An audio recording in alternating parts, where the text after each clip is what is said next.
வணக்கம் தோழர்களே. தமிழ்நாட்டில் RSS பிஜேபி சங்க பரிவார் கும்பலினுடைய பருப்பு வேகாது. இங்க அவர்களுடைய அரசியல் செல்லா காசு அரசியல். இந்த கடுப்புல தான் தமிழ்நாட்டை எதையாவது பண்ணணும் அப்படின்னு தேர்தல் வருகிற காலகட்டம் என்பதால் திட்டமிட்டு சில அரசியல் அயோக்கியத்தனத்தை இந்த கும்பல் செஞ்சிட்டு இருக்கு. அதுல ஒண்ணுதான் இந்த கல்வி நிதியை தரமாட்டேன்னு மறுக்கிறது. அதுலயும் நேற்று தர்மேந்திர பிரதான் பாராளுமன்றத்துல கடுமையா பேசிட்டாரு. தமிழ்நாட்டு மக்களை காட்டுமிராண்டிகள்னாரு, நாகரிகமற்றவர்கள், நாங்க ஜனநாயகமற்றவர்கள். தமிழ்நாட்டு மக்கள் என்ன வேடிக்கை பார்ப்பாங்களா? போட்டு பொழந்து இருக்கிறாங்க. தமிழ்நாடு முழுவதும் பற்றி எரிந்திருக்கிறது. தமிழ்நாடு முழுவதும் கல்வி அமைச்சர் தர்மேந்திர பிரதானுடைய உருவ பொம்மைகள் எரிக்கப்பட்டிருக்கின்றன. மிகப்பெரிய பரபரப்பை நேற்று தமிழ்நாடு சந்திச்சிருக்கு. என்ன பிரச்சனை அப்படின்னா, மாநிலங்களினுடைய சுயாட்சியை தீர்த்து கட்டுவது. அதுதான் RSS பிஜேபி சங்க பரிவார் கும்பலினுடைய வேலையாக இருக்கிறது. மாநில சுயாட்சி இருந்தாதானே நீ வளர்வ. மாநில சுயாட்சி இருந்தாதானே உன்னுடைய அடுத்த கட்ட வளர்ச்சியால நீ கம்பீரமா நிப்ப, அதிகாரத்தை எதிர்த்து நிப்ப. ஒன்றிய அரசு உங்ககிட்ட பேசுற அத்தனையும் நொட்டாங்கையில தட்டிட்டு உரிமை கேட்ப. அப்ப இதெல்லாம் நீ கேட்காம இருக்கணும்னா கல்வி அறிவற்றவர்களாக, பொருளாதார தன்னிறைவற்றவர்களாக திரும்ப திரும்ப கீழ் நோக்கி தள்ளப்பட்டுக்கிட்டே இருந்தா நீ சத்தம் போடாம கிடப்ப அப்படின்றத அவங்களுடைய வேலை. அதனாலதான் 2100 சில்லற கோடி ரூபாய் நான் கொடுக்க மாட்டேன் அப்படின்னு சொல்லிட்டு தெனாவட்டா நாடாளுமன்றத்தில் நின்னுகிட்டு தமிழ்நாடு மக்களால் தேர்ந்தெடுக்கப்பட்ட பிரதிநிதிகளையும் தமிழ்நாட்டு மக்களால் தேர்ந்தெடுக்கப்பட்ட தமிழ்நாட்டுடைய அரசையும் கேலி கூத்தா, கேலி பொருளா, போற போக்குல சூப்பர் அமைச்சர் எல்லாம் பேசியிருக்கிறாங்க. இந்த தெனாவட்டு திமிர்த்தனத்தை தமிழ்நாட்டுல வச்சுக்க கூடாது. இங்க நாங்க ஒன்னும் கை நாட்டை வச்சுக்கிட்டு கல்வி அறிவற்றவர்களா இல்ல. ஒரு 100 ஆண்டு கால அரசியல் வரலாறு எங்களுடையது. அந்த 100 ஆண்டு கால அரசியல் வரலாறும் போராட்ட வரலாறு. சும்மா உட்கார்ந்துகிட்டு உருட்டி விடுற இந்த புல்புல் பறவையில பறந்த வரலாறு கிடையாது. அப்புறம் ஏதாவது ஒரு தலைவனை தூக்கிட்டு வந்து செலவு வச்சுக்கிட்டு இவர் தான் வந்து இந்தியாவை ஒருங்கிணைச்சாரு பட்டேல் அப்படின்னு உருட்டுற வரலாறு கிடையாது. எங்களுக்கு சொல்லும்படியான 3000 ஆண்டு வரலாறு இருக்கிற ஒரு இனம் எங்க கிட்ட வச்சுக்கிட்டீங்கன்னா மொத்தமா வெட்டிடுவோம் அப்படின்றதா நேற்று தமிழ்நாட்டுல பார்க்க முடிஞ்சது. ஒரு ஊர்ல இல்லைங்க, சென்னை முழுக்க, தஞ்சை டெல்டா முழுக்க, மதுரை, இந்த பக்கம் கோவை கொங்கு பகுதி, எல்லா பக்கத்திலும் போட்டு அட்டின்னு அடிச்சு துவச்சிருக்கிறாங்க. தர்மேந்திர பிரதானுடைய உருவ பொம்மையை செருப்பால் அடிச்சு அதை எரிச்சு அதை காலி பண்ணி தமிழ்நாட்டுக்கிட்ட வச்சுக்கிட்டா இதுதான் உனக்கு கதி அப்படின்னு புரிய வச்சிருக்கிறாங்க. பாருங்களேன்.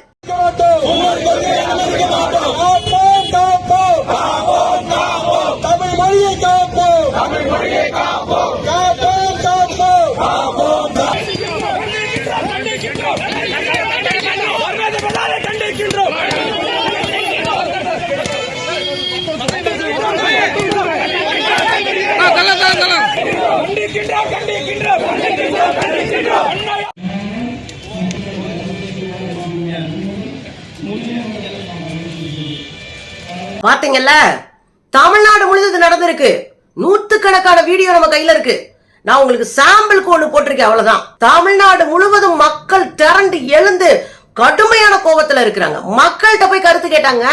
மக்கள்கிட்ட சில யூடியூப் சேனல்ஸ் போய் கருத்து கேட்கும் போது தொண்டைய கடிச்சு ரத்தத்தை உறிஞ்சிருவாங்க போல இருக்கு. அவ்வளவு கோபமா இருந்தாங்க. தமிழ்நாட்டை இவ்வளவு அவமரியாதை பண்ணிட்டு தமிழர்களை காட்டு மிராண்டி சொல்லிட்டு இந்த ஏரியா பக்கம் வராத, திரும்பி போக மாட்டேனே மிரட்டாங்க. இத வார்த்தையை அப்படியே சொன்னாங்க. நீ தமிழர்களை காட்டு மிராண்டி, ஜனநாயகமற்றவன், தமிழர்களுக்கு வந்து நாகரிகம் தெரியாது அப்படின்னு டவுசர் மாட்டாம கோவணம் கட்டிக்கிட்டு அங்க போய் இருக்கிற மத கலவரத்தை செஞ்சுக்கிட்டு, சாதி கலவரம் செஞ்சுக்கிட்டு பெண்களை இழிவுபடுத்தி இருக்கிற நீயே இங்க வந்து ஆட்டாத அப்படின்னு தான் மக்கள் சொல்லி இருக்கிறாங்க. இதுக்கு இடையில தான் கல்வி அமைச்சர் மீது உடனடியாக உரிமை மீறல் நடவடிக்கை எடுக்கணும்னு பார்லிமெண்ட்ல தமிழ்நாட்டினுடைய எம்பிக்கள் நோட்டீஸ் கொடுத்திருக்காங்க. இவர் மேல நடவடிக்கை எடுங்க, ஒரு இனத்தை கேவலப்படுத்திட்டாரு, உடனே வாபஸ் வாங்கிடுவானுங்க, காலில் விழுந்துருவானுங்க. அதை நேரத்தை செஞ்சுட்டானுங்க. இந்த மன்னிப்பு கேட்கறது இந்த சவார்கர் பரம்பரைக்கு எப்படிதான் கூச்சலாச்சம் இல்லாம வருதோ. முதல்ல பேசுறதுக்கு முன்னாடி லட்சம் தடவை நம்ம வார்த்தையை யோசிக்கணும். பேசிட்டோம்னா அப்படி தாண்டா அப்படின்னு நிக்கணும். இதுதான் கெத்து. ஆனா இங்க நூல் விட்டு பாக்குறது, எதையாவது பேசுறது, பேசிட்டு நம்ம திரும்ப அடிச்சோம்னா டப்புனு காலில் விழுந்து மன்னிப்பு கேட்டுறது. இதுதான் இந்த சவார்கர் கும்பலுடைய வேலை. இந்த வேலை எங்க கிட்ட வச்சுக்காதீங்கன்னு சொல்லி பார்லிமெண்ட்ல உரிமை மீறலுக்கான நோட்டீஸ் கொடுக்கப்பட்டிருக்கு. அதுல எந்த லட்சமா எடுப்பாங்கன்னு நமக்கு தெரியும். ஆனா தமிழ்நாட்டுக்குள்ள சிங்கிள் ஓட்டு வாங்க முடியாம அடிக்க வேண்டிய வேலை தான் நம்மளுடைய வேலையா இருக்கு தோழர்களே. இதுக்கு இடையில அண்ணாமலை அவர் சொன்னதுல என்ன தப்பு? விட்டு அவர் சொன்னது தர்மேந்திர பிரதான் சொன்னதுல என்ன தப்பு? இங்க என்ன நடந்துட்டு இருக்கு? மன்னராட்சி நடந்துட்டு இருக்கு. மக்களுக்கு மக்களுடைய பேச்ச கேட்டுக்கிட்டு தமிழ்நாட்டு மக்கள்ன்றாரா? அவர் பேசுனதுல என்ன தப்பு இருக்குன்னு கேக்குறான். அண்ணாமலையை எங்க பார்த்தாலும் அடிச்சு வரட்டுற வேலையை நம்ம செஞ்சாதான் வாய மூடிட்டு உட்காருவோம். அண்ணாமலைக்கு இம்புட்டு கூட அறிவு கிடையாது. இம்புட்டு மூளை வளர்ந்திருந்தா கூட யோசிச்சு பேசும். ஒரு மாநிலத்தினுடைய சுயாட்சியை நாங்கள் இழந்துட்டு இருக்கோம். மாநில உரிமையை காவு வாங்கிட்டு இருக்க ஒரு அரசு, ஒரு காவி அரசு, ஒரு மதவாத அரசு, ஒரு பாசிச அரசு, ஒரு கேடுகட்ட சில்லற அரசாங்கம் தமிழ்நாட்டினுடைய உரிமைகளை, எதிர்கட்சிகள் ஆளக்கூடிய மாநிலங்களினுடைய உரிமைகளை எல்லாம் காவு வாங்கிட்டு இருக்கு. பேரிடருக்கு நிவாரணம் கொடுத்தாங்கல்ல, தமிழ்நாடு கேரளாவும் தான் போன ஆண்டு பேரிடர்ல மிகப்பெரிய பாதிப்பை சந்தித்த மாநிலங்கள். எங்க பணத்தை தரல. ஆனா அவன் சொந்தக்காரன் இருக்கான் பாருங்க, பாஜக காரன், ஊரை பூரா அடிச்சு உலையில போட்டுக்கிட்டு கஞ்சா வித்துக்கிட்டு வட மாநிலங்களை முழுவதையும் என்னவாக்கி வச்சிருக்கான், போதை காடா மாத்தி வச்சிருக்கான். அங்க இருந்து இங்க வந்து விக்கிறானுங்க. நம்ம அடிச்சுக்கிட்டே இருக்கோம், அவங்க வித்துக்கிட்டே இருக்கிறானுங்க. திரும்ப திரும்ப நம்ம இதுக்கு முழு எஃபர்ட் போட வேண்டிய ஒரு காலத்துக்கு வந்து நிப்பாட்டி இருக்கான். இந்த கஞ்சா விக்கிற கும்பலு, போதை மருந்து விக்கிற கும்பலு, ஒவ்வொரு மாநிலத்தினுடைய சுயமரியாதையை காத்துல பறக்க விடுற இந்த கும்பலு, பேரிடரால பாதிக்கப்பட்டு நொந்து போயிருக்கிற மக்களுக்கு காசு கொடுக்க வக்கத்து போய் பிச்சை எடுத்துட்டு எங்க வரிப்பணத்தை பிச்சை எடுத்துட்டு போற இந்த கும்பலு எங்களுக்கு டீச் பண்ணுது. கல்விக்கு ஒதுக்கிய நிதியை குறைச்சாச்சு, ரேஷன் கடைக்கு ஒதுக்கின நிதியையும் குறைச்சாச்சு, ரேஷன் கடைக்கு மானியத்தவே குறைச்சாச்சு, மகளிர் சுய உதவி குழு குறைச்சாச்சு, 100 நாள் வேலை வாய்ப்பு திட்டம் மானியத்தை குறைச்சாச்சு. எல்லாத்தையும் எய்ம்ஸ் இங்க கட்டி 2015 நம்ம திறந்து வச்சிருக்கணும். இன்னத்தான் கட்டிக்கிட்டு இருக்கானுங்க. அது நம்ம அடிச்ச அடியில ஓட்டே கிடையாதுடான்னு ஓடுறான்னு பத்துனதுல கட்டிட்டு இருக்கானுங்க. அப்ப எய்ம்ஸ் 6 மருத்துவக் கல்லூரியை நம்ம ரொம்ப நாளா கேட்டுக்கிட்டு இருக்கோம். தமிழ்நாடு தான் மருத்துவ கட்டமைப்புல முதலிடத்துல இருந்துச்சு. வேணும்னே நம்மள டீகிரேட் பண்ணணும், மருத்துவ கட்டமைப்புல பின்னுக்கு தள்ளணும். அந்த மதவாத குழு இருக்குல்ல, குடிக்க கூட தண்ணி இல்லாம அங்க போய் குளிச்சு ஒட்டுமொத்த யமுனையாற்றையும் ஒண்ணு இல்லாத ஆற்றா மாத்தினாங்கல்ல, அந்த கும்பலுக்கு காசு கொடுப்போம், அங்க நாங்க வந்து அதிகமான மருத்துவக் கல்லூரியை ஆரம்பிப்போம் என்று திருட்டுத்தனத்துல நாம கேட்டுட்டு இருக்கிற 6 மருத்துவக் கல்லூரிக்கு நீ வந்து அனுமதி கொடுக்க மாட்டற, ஏன்னா நாங்க முதல் இடத்துல வந்துருவோம் அப்படின்னு பயத்துல இருக்கிற. நீட்டு தேர்வை கொண்டு வந்து சாமானிய பிள்ளைங்க படிக்க கூடாதுன்னு மருத்துவ கனவுல வந்து மண்ணள்ளி போட்ட. நெக்ஸ்ட்னு ஒரு தேர்வு, ஒருவேளை நீ எம்பிபிஎஸ் படிச்சாலும் பெரிய சர்ஜனா வந்துடக்கூடாது, உயர் படிப்புக்கு போயிடக்கூடாது, பெரிய டாக்டரா வந்துடக்கூடாது, நெக்ஸ்ட்னு தேர்வை கொண்டு வந்து அவங்கள போட்டு திரும்ப பாடுபடுத்திக்கிட்டு புதிய கல்விக் கொள்கை கொண்டு வந்து எங்களை உருட்டிக்கிட்டு ஒரு மொழியும் பேச தெரியாத ஒரு ஊருக்குள்ள உட்காந்துட்டு மும்மொழிய நீ பேசுன்னு எங்க மேல திணிச்சுக்கிட்ட. என்ன சர்வாதிகாரம் பண்றீங்களா? அரசு ஆட்சி நடத்துறீங்களா? இந்த சர்வாதிகார போக்கு தமிழ்நாடு ஒருபோதும் ஏத்துக்காது. எங்க வரலாறு அப்படி. இதனாலதான் ராகுல் காந்தியோடைய பழைய வீடியோ ஒண்ணு பயங்கர வைரல் ஆயிருக்கு.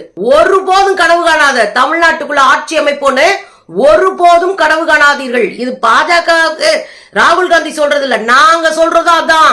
40க்கு 40 அடிச்சு மூட்டையை கட்டி ஓட விட்டோன்னு இந்த தமிழ்நாட்டுக்குள்ள நீ செல்லா காசத்தான் இருப்ப, இனியும் இருக்கப்போ. அதுல ராகுல் காந்தி ரொம்ப நல்லா பேசியிருப்பாரு. ஏய், ஒரு ஜனநாயகம்னா என்ன, யூனியன்னா என்ன, உரையாடல் நடத்தணும், ஒன்றிய அரசும் மாநில அரசும் பேசணும், அந்த பேசி தெளிவு காணணும். அதுதான் யூனியனுக்கான அடிப்படையான குணமே. அதை விட்டுட்டு நீ என்னமோ மன்னராட்சி நடத்துற மாதிரி உருட்டுற. இப்படி எல்லாம் போயிட்டு இருந்தேன்னா தமிழ்நாட்டுல கால் வச்சுக்க முடியாதுடி அப்படின்னு தான் அவர் அன்னைக்கு பேசியிருந்தாரு. அது இன்றைக்கும் பொருந்துகிறது. ஆக மொத்தம் இந்த பக்கம் பார்த்தா நம்ம அண்ணாமலை அப்படியே அடிக்கிறாரு. என்ன தப்பு, இவ்வளவு தப்பு நீ பண்ணிட்டு இருக்க, தமிழ்நாட்டுக்குள்ள நடமாட முடியாது மிஸ்டர் அண்ணாமலை, ஞாபகம் வை. அப்புறம் வழக்கம் போல உருட்டுற நம்ம வானதி சீனிவாசன் பார்த்து உருட்டுவாங்க. பக்குவமா காசு வர இடத்துல மட்டும் உருட்டிட்டு கிளம்புவாங்க. வானதிக்கா அவங்க என்ன தப்பா பேசிட்டாங்க? உங்களை எல்லாம் தமிழ்நாட்டுக்குள்ள நடமாட விடுறதுதான் எங்க தப்பு. ஏன்னா நாங்க ஜனநாயகத்தை யோசிக்கிறோம், ஜனநாயகத்தை நம்புறோம், ஜனநாயகத்தை மதிக்கிறோம். அதனால நீ நடந்துகிட்டு இருக்க. நம்ம அண்ணன் எல்முருகன் அவர் என்ன தப்பா பேசிட்டாரு? இருடி, 2026 எலெக்ஷன்ல யார் என்ன பேசினாங்க, யாருக்கு என்ன கொடுக்கணும்ன்றத திரும்ப கொடுப்போம். அப்படி நாங்க திரும்ப கொடுக்கும் போது உன்னால வாங்க முடியாது, தெரிச்சு ஓடுவேன். அதுதான் தமிழ்நாட்டில் நடக்க போகுது. அப்ப ஆர்எஸ்எஸ் பிஜேபி சங்க பரிவார் கும்பல் தமிழர்களுக்கு எதிரி இல்லை, மனித குலத்திற்கு எதிரி. சர்வாதிகார போக்க நீ கையில வச்சுக்கிட்டு நான் கொடுக்கிற வரிப்பணத்துல மேல உட்காந்து கோட்டு சுட்ட மாட்டிக்கிட்டு கஞ்சியை குடிச்சுக்கிட்டு ஓசி பிளைட்ல போய்கிட்டு என் காசை வச்சு நீ குஜாலா இருந்துகிட்டு என் புள்ள படிக்க கூடாது நீ நினைச்சேனா நீ தேவையில்லை அப்படின்ற முடிவை நாங்களும் எடுப்போம். கவனம்.